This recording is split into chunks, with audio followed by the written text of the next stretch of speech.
Hello everyone, welcome to Satyam classes. I hope आपको A N का use समझ में आ गया होगा।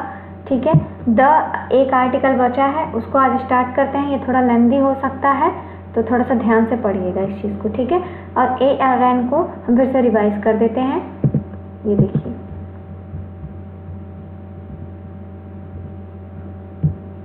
तो जैसे कि आप लोगों को कल पढ़ाया गया था कि जो ए होता है, जो ए होता है आर्टिकल आपका, ये कॉन्सोनेंट के लिए यूज़ होता है, कॉन्सोनेंट। ठीक है, आपका जो एन होता है ये आपका वोवेल के लिए यूज़ होता है। ठीक है, साउंड, कॉन्सोनेंट साउंड, हमने पहले बताया साउंड और वॉइस दोनों का मतलब आवाज़ होता है, लेकिन आप किसी पर्सन के लिए साउंड यूज़ नहीं करते हैं और वॉइस यूज़ करते हैं। ठीक है, ये फिर आपका साउंड होता है, जो भी साउंड। उसके बाद आपके जितने भी ए एन, और आज आपको द के बारे में पढ़ना है, तो ये भी आपका साउंड से ही रिलेटेड है, इन दोनों साउंड से ही रिलेटेड है। ठीक है, तो आपका ये द भी साउंड से ही रिलेटेड है। ठीक है, साउंड। अब देखिए, हमने बताया था ए है, तो मान लीजिए लिखा है दैट इज अ बॉय। ठीक है, ये बॉय है, बॉय। ठीक है, तो आपका जो ये ब है, ये आपका हमने बताया है स्वर जो होते हैं आ से अह तक होते हैं हिंदी में, और आपका क से लेकर के ज्ञा तक भी आपका विसर्ग नहीं लगेगा, ज्ञा तक आपका व्यंजन होता है हिंदी में। ठीक है, ये आपके होते हैं स्वर और ये आपके होते हैं व्यंजन हिंदी में। आपको अंग्रेजी का पता है, स्वर होते हैं ए ई आई ओ यू, ये होते हैं। आपको पता है व्यंजन होते हैं बी सी डी एफ और जी अंग्रेजी में। ठीक है, अंग्रेजी में इतना क्लियर है। हमने बताया है कि जब यहाँ पे साउंड ध्वनि जो उत्पन्न होगी, अगर यहाँ व्यंजन की ध्वनि उत्पन्न हो रही है तो आप ए का यूज़ करेंगे। और एन जो है, मान लीजिए लिखा है दैट इज एन एप्पल।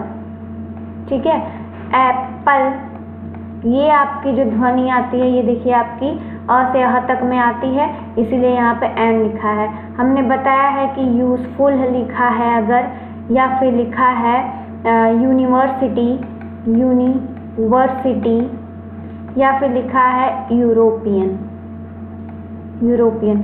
तो यहाँ देखिए शुरू यू, फिर ये यू, फिर ये यू।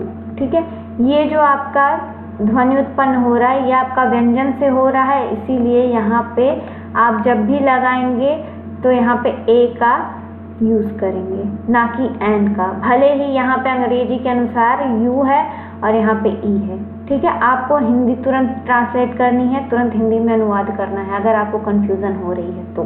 ठीक है, जैसे मान लीजिए अमेरिकन लिखा है, अर्मेनिया लिखना है क्या, अमेरिकन लिखा है, अमेरिकन। तो आपको पता है जो अमेरिका में निवास करते हैं उनको अमेरिकन कहते हैं। जैसे आप लोग भारत में निवास करते हैं तो आपको इंडियंस कहा जाता है।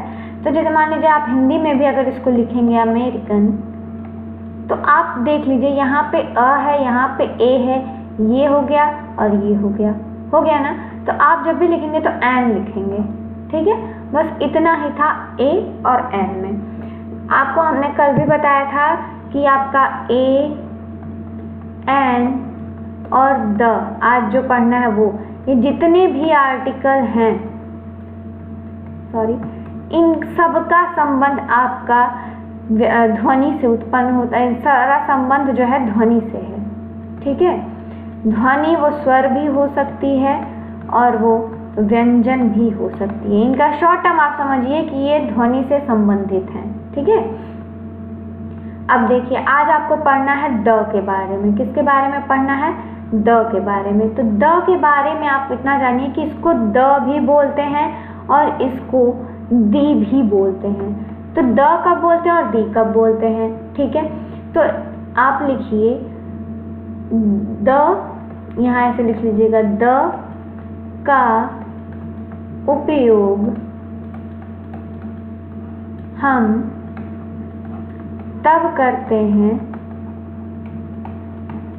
तब करते हैं जब संज्ञा के पहले संज्ञा व्यंजन हो। ठीक है, व्यंजन हो। ठीक, यानी कि यहाँ होना चाहिए व्यंजन। तब यहाँ एक बचा है स्वर। ठीक है, अभी हम इसको समझाते हैं। मान लीजिए व्यंजन में आपका कौन सा आता है, बॉय आ गया, गर्ल आ गया, ठीक है, बैट आ गया, बॉल आ गया, जितना भी आपका ए ई आई ओ यू छोड़ के है अंग्रेजी में, वो जो भी शब्द आते हैं वो होगा। ठीक है, जैसे स्कूल हो गया। ठीक है, फिर आपके स्वर, अब यहाँ लिखिएगा दी, यानी कि दी का उपयोग हम तब करते हैं जब संज्ञा स्वर हो। ठीक है, अब जैसे आपका मान लीजिए एप्पल लिखा है, इंक पॉट लिखा है। ठीक है, आपका अम्ब्रेला लिखा है। ठीक है, अम्ब्रेला लिखा है। आपका अमेरिकन लिखा है। ठीक है, जितने भी आपके व्यंजन से वर्ण, जितने भी आपके व्यंजन होंगे वो स्वर होंगे, वहां पे दी लगेगा। जैसे मान लीजिए लिखा है द, कब लिखते हैं, द का एग्जाम्पल नोट करिएगा। जैसे मान लीजिए लिखा है द बॉय, फिर मान लीजिए लिखा है the girl, the book, the nation, हाँ नेशन लिख लीजिए। ठीक है, एक्सेट्रा। मान लीजिए लिखा है दी, तो आप दी कब लिखेंगे, लिखा है जैसे दी एग। ठीक है, दी एप्पल। ठीक है, एप्पल। ठीक है, दी यूनिवर्सिटी कह रहे हैं, दी अम्ब्रेला। ठीक है, ये आपका एक्सेट्रा, जो भी आपके जितने भी हमने बताया ए एन और द आर्टिकल्स हैं, इनका तीनों का संबंध आपके स्वर और व्यंजन, यानी कि आप जो भी वोकल सिस्टम आप पढ़े ही हैं, आपके जो ध्वनि उत्पन्न होती है आपके कंठ से या आपके गले से, वो होता है, उससे संबंधित है। ठीक है, इतना समझ में आया। अब ये छोटा सा पॉइंट था जो हो सकता है क्लियर हो गया हो, उम्मीद कर रहे हैं कि क्लियर हो गया होगा, ना हुआ हो तो पूछ लीजिएगा। ठीक है, आगे अब थोड़ा सा और पढ़ते हैं इसके बारे में। मान लीजिए लिखा है द का प्रयोग लिखा है। ठीक है, ये थोड़ी सी इम्पॉर्टेंट चीज़ है, तो आप लोग नोट डाउन करते जाइएगा, हम अच्छे से बता देते हैं इसको। इसमें थोड़े से नियम है, अगर वीडियो लेंदी बनेगी तो हम सेकंड पार्ट भी इसका लेते आएंगे। ठीक है, जैसे देखिए द का प्रयोग, क्योंकि जल्दी पढ़ाएंगे तो आपको बाउंस कर जाएगा। ठीक है, द का प्रयोग लिखिए, उपयोग लिखिए, यूज लिखिए, यूज ऑफ द लिखिए, सॉरी अप टू यू, आपको जो अच्छा लगे आप वो लिखिए, आपको आज़ादी है। मान लीजिए कि लिखा है देयर, हम इसका भी उपयोग आपको बता देंगे, अभी आप लोग बस नोट करिए। ठीक है, इसका उपयोग भी हम बता देंगे। There was a man। ठीक है, अच्छा मैन का प्लूरल किसी को पता है, MEN होता है बस, कोई एस नहीं लगा देगा इसके आगे। ठीक है, ये छोटी सी चीज़ थी तो सोचा यहाँ पे आया है शब्द तो बता दें, मैन। ठीक है, यहाँ पे आप इसको पढ़ेंगे मैन, लेकिन जब MEN हो जाएगा तो हो जाएगा मैन। ठीक है,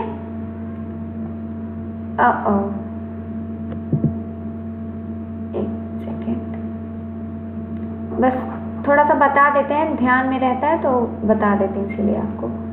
ठीक है, तो there was a man, the man was very poor, the man was very poor. Poor means होता है गरीब।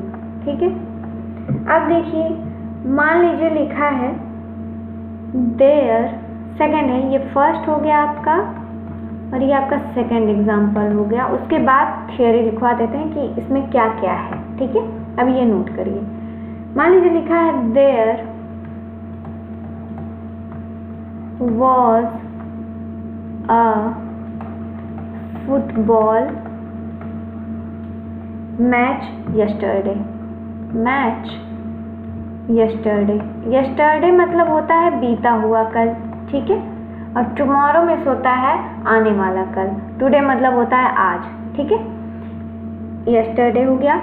फिर आप लिखेंगे I watched, सी नहीं करेंगे ना, लुक करेंगे, वॉच्ड करेंगे, वॉच्ड द मैच। आपको पता है देखना जो होता है, छोटी छोटी चीज़ है, इसको वॉच कहते हैं, वॉच मतलब भी होता है। फिर आप देखते हैं सी मतलब भी होता है, फिर लुक मतलब भी होता है, ठीक है। अब ये तीनों कहाँ कहाँ इस्तेमाल करते हैं ये हम आपको अगली बार बताएंगे, अभी नहीं बताएंगे ना, बाउंस करेगा आपको, ठीक है। इसको बता देंगे, मान लीजिए हम भूल जाए तो जिसको अगर पढ़ना होगा तो एक बार बता देगा, हमको अच्छे से बता देंगे, ठीक। तो देखिए, I watch the match, full stop. अब इसका नियम लिखिए, ये नियम क्या होता है। तो जो रूल है वो ये है, हम एकदम लिखवा रहे हैं अच्छे से, ठीक है। जैसे लिखा है आपको कि जो पहला वाक्य है, पहला वाक्य यानी कि ये, ठीक है, पहला वाक्य, पहले वाक्य में, ठीक है, एक सेकेंड, पहले वाक्य में, वाक्य को सेंटेंस कहते हैं, ठीक है। वाक्य में जब पहली बार मैन का जिक्र हुआ या मैन को बताया गया, ठीक है, पहली बार मैन का जिक्र हुआ,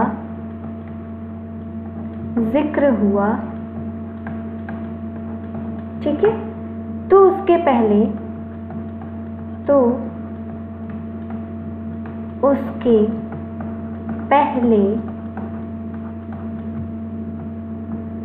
ए लगाया गया, ए लगा है ना, मैन के पहले ए लगाया गया, ए लगाया गया, ठीक है।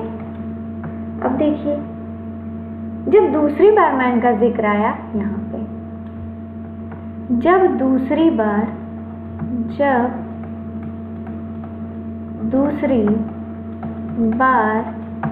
मैन का जिक्र आया तो उसके पहले, ठीक है, तो उसके पहले द लगाया गया, क्या लगाया गया, द, ठीक है, द लगाया गया,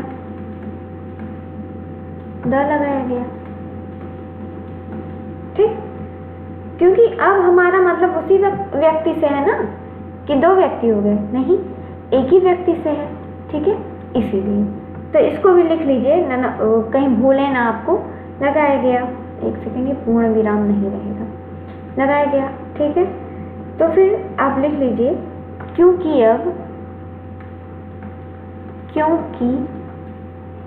अब हमारा मतलब या हमारा तात्पर्य, हमारा आशय, आपको जो अच्छा लगे आप लिखिए, हमारा तात्पर्य उसी व्यक्ति से है, उसी व्यक्ति से है जिसका जिक्र पहले आ चुका है, जिसका जिक्र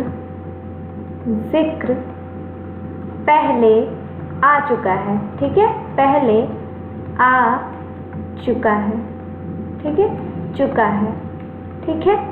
ये हो गया आपका, ये आपका पहले सेंटेंस के लिए, इतना समझ में आया, ठीक है। अब आपका दूसरा सेंटेंस है, तो दूसरे सेंटेंस को अगले स्लाइड में लिख देते हैं। इसी प्रकार, ठीक है, ये दूसरे सेंटेंस का है, ठीक है, मैं यहाँ लिख देते हैं। इसी प्रकार या इसी तरह, इसी प्रकार दूसरे वाक्य में, दूसरे वाक्य में, ठीक है, जब पहली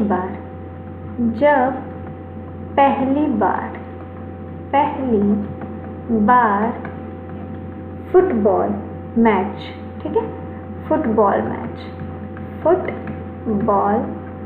मैच, ठीक है, एक सेकेंड, मैच का जिक्र आया,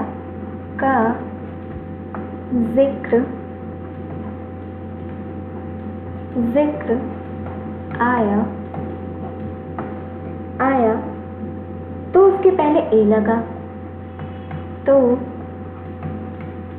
उसके पहले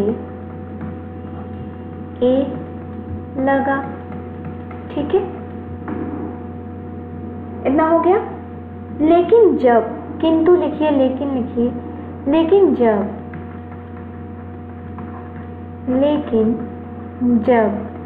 ठीक है, दूसरी बार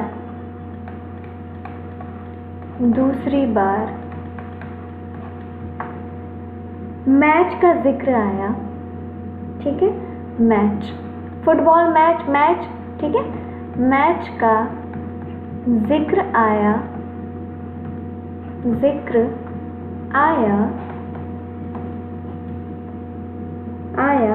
तो उसके पहले द लगा, ठीक है, तो उसके पहले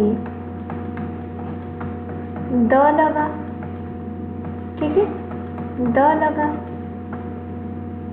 क्योंकि हमारा मतलब है उसी मैच से जिसका जिक्र हो चुका है, ठीक है, लिख लीजिए, क्योंकि हमारा मतलब उसी मैच से है जिसका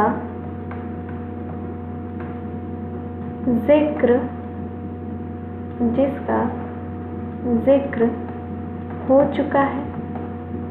हिंदी में शिरो रेखा बहुत मायने रखती है, आप लोग प्लीज़ इसको स्किप मत करा करिए, ठीक है, इसको शिरो रेखा कहते हैं। जिक्र हो चुका है, इतना हो गया, पूर्ण विराम यहीं लगा दीजिए। अब नियम इसका ये लिखिए, रूल, ठीक है, रूल नंबर 1 नोट कर लीजिएगा, रूल यानी कि नियम पहला, रूल नंबर 1।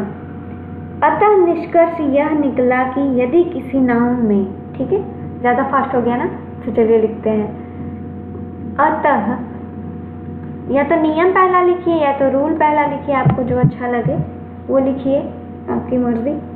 तो अतः निष्कर्ष यानी कि कंक्लूजन, ठीक है, अतः निष्कर्ष यह निकला कि यदि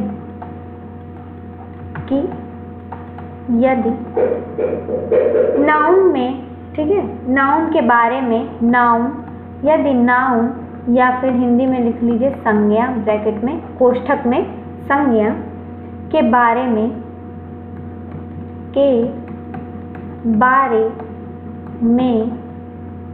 पहली बार कुछ कहा जाए, ठीक है, बारे में पहली बार, ठीक है, पहली बार कुछ कहा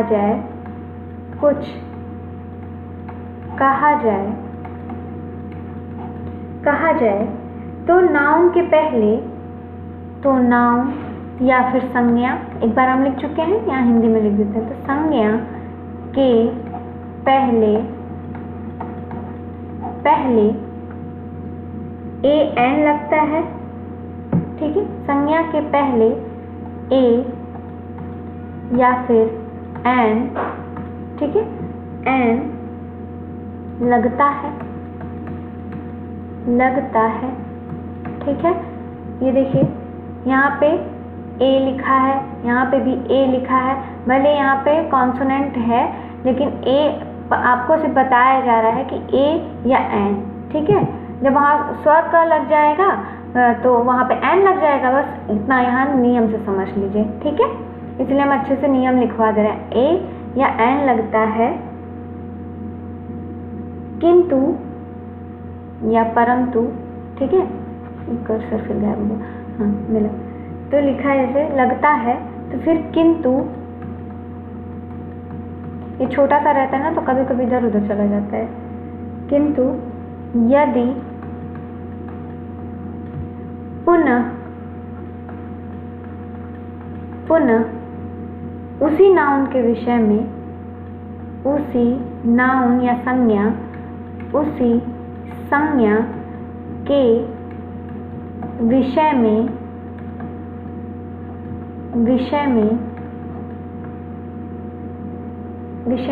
ठीक है, संज्ञा विषय में कुछ कहा जाए। ठीक है, कुछ कहा जाए, ठीक है, कुछ कहा जाए तो उसके पहले द लगता है। कहा जाए तो उसके पहले द लगता है। ठीक है, लगता है। इतना क्लियर है? जितनी बार भी उस नाउन का वर्णन होगा सेंटेंस में उतनी बार द लगेगा। ठीक है, मान लीजिए एक से अधिक बार हो गया तो भी द ही लगेगा। ठीक, अब आगे देखते हैं। ठीक है, आगे देखते हैं। इतना हो गया।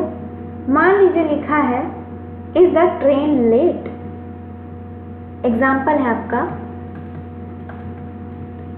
Is the train late. No, the train is not late. ठीक है, यह आपका क्वेश्चन हो गया और तुरंत यहीं पे किसी ने आंसर दे दिया। ठीक है, नो, द ट्रेन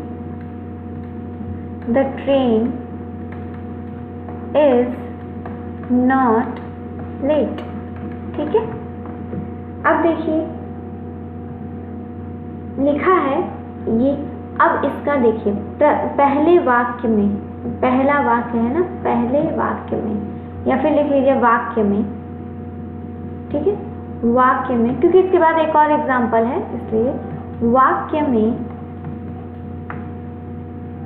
एक व्यक्ति दूसरे से पूछा। यहाँ फर्स्ट पर्सन ने सेकंड पर्सन से पूछा। ठीक है, फर्स्ट पर्सन ने सेकंड पर्सन से पूछा तो वाक्य में एक व्यक्ति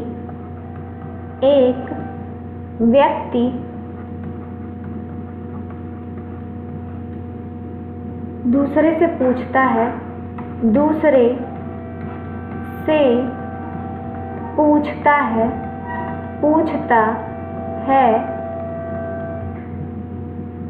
कि क्या गाड़ी लेट है। आपको देखने से ही पता चल रहा होगा है कि क्या।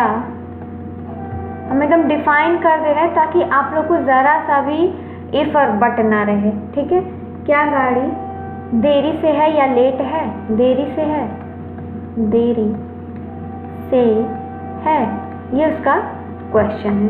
ठीक है, यानी कि प्रश्न है। फिर दूसरा व्यक्ति उत्तर देता है, ये सेकंड पर्सन। फिर दूसरा व्यक्ति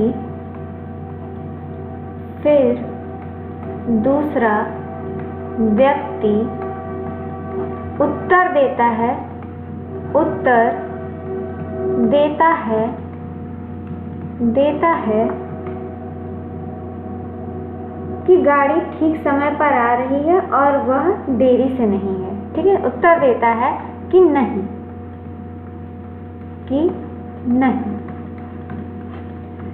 ट्रेन या फिर रेलगाड़ी। ठीक है, यहाँ पे रेलगाड़ी लिख लीजिएगा, नहीं या फिर कि नहीं, ट्रेन देरी से नहीं है। ठीक है, नहीं। ये आपके इस सेंटेंस का हिंदी मतलब था, ठीक है, नहीं है। अब इससे स्पष्ट हो रहा है कि इन लोगों का मतलब किसी विशेष गाड़ी से ही है, जिसके बारे में वो पूछ रहा है और जिसके बारे में वो बता रहा है, और ये लोग उसका इंतज़ार कर रहे हैं, ठीक है। इसीलिए दोनों बार ट्रेन के पहले द लगाया गया है, ठीक, ये हो गया। इसीलिए ये देखिए यहाँ ट्रेन है इसीलिए द लगा है, ये भी देखिए यहाँ पे भी द लगा है। आप एक बात समझ लीजिए कि ये चीज़ वैसे हम सेकंड वीडियो में बता देंगे कि वीडियो लंबी हो जाएगी, और इतना जान लीजिए कि संज्ञा के पहले ही ए, एन और द लगाते हैं, और संज्ञा पे ही निर्भर करता है कि उस संज्ञा शब्द की शुरुआत आपकी स्वर से हो रही है या व्यंजन से हो रही है, ठीक है। इतना क्लियर हो गया। फिर आपको अब अगली वीडियो में बताएंगे, इसको यहीं पे रहने देते हैं। अब नेक्स्ट वीडियो में आपको बताएंगे, क्योंकि आर्टिकल का जो ये द चैप्टर है ये बहुत लेंदी होता है, इसीलिए हम आपको सेकंड वीडियो में इसके बारे में बताएंगे। इतना अगर समझ में आ गया है तो थैंक यू। और हम बार बार कह रहे हैं कि आप लोग प्लीज़ सत्यम क्लासेस का जो ऐप है उसको डाउनलोड कर लीजिए।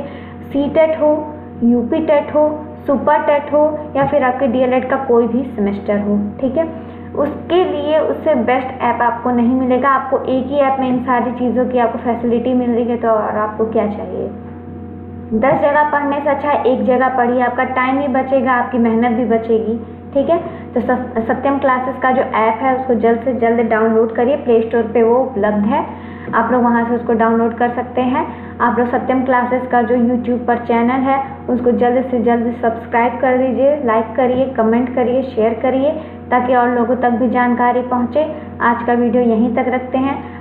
द के बारे में आपको नेक्स्ट वीडियो में और अच्छे से बता दिया जाएगा। इतना अभी आप पढ़िए, क्योंकि ज़्यादा बर्डन एक साथ पड़ेगा तो फिर आप कंफ्यूज हो जाएंगे। इतना पढ़िए, अगले नेक्स्ट वीडियो में द का हम चैप्टर अच्छे से क्लियर कर देंगे और अच्छे से पढ़ा के ख़त्म कर देंगे। उसके बाद नेक्स्ट वीडियो आपकी चलेगी, वो दूसरे सब्जेक्ट से रिलेटेड रहेगा, ठीक है। तो चलिए, मतलब इंग्लिश से रिलेटेड रहेगा, उसका जो विषय होगा वो थोड़ा सा अलग होगा। जैसे द आपका आर्टिकल ख़त्म हो जाएगा तो कुछ और पढ़ाएंगे, उसके बाद आपकी नाउन की क्लासेस स्टार्ट हो जाएंगी, क्योंकि आपके एग्ज़ाम्स आने वाले हैं, ठीक है। तो आप लोग ज़्यादा से ज़्यादा अवेलेबल रहा करिए, पूछा करिए, नहीं पूछेंगे तो वो आपके लिए ही घाटा है, हमारे लिए नहीं है, ठीक है। तो चलिए आज की वीडियो यहीं तक रखते हैं। अपना ख्याल रखिए, सत्यम क्लासेस को ज्वाइन करिए, लाइक करिए, कमेंट करिए, शेयर करिए, और बहुत इंपॉर्टेंट कि सब्सक्राइब करिए, ताकि आपको नोटिफिकेशन तो मिल जाया करे, ठीक है। चलिए अपना ख्याल रखिए। आज की वीडियो यहीं तक की थी। Thank you and bye.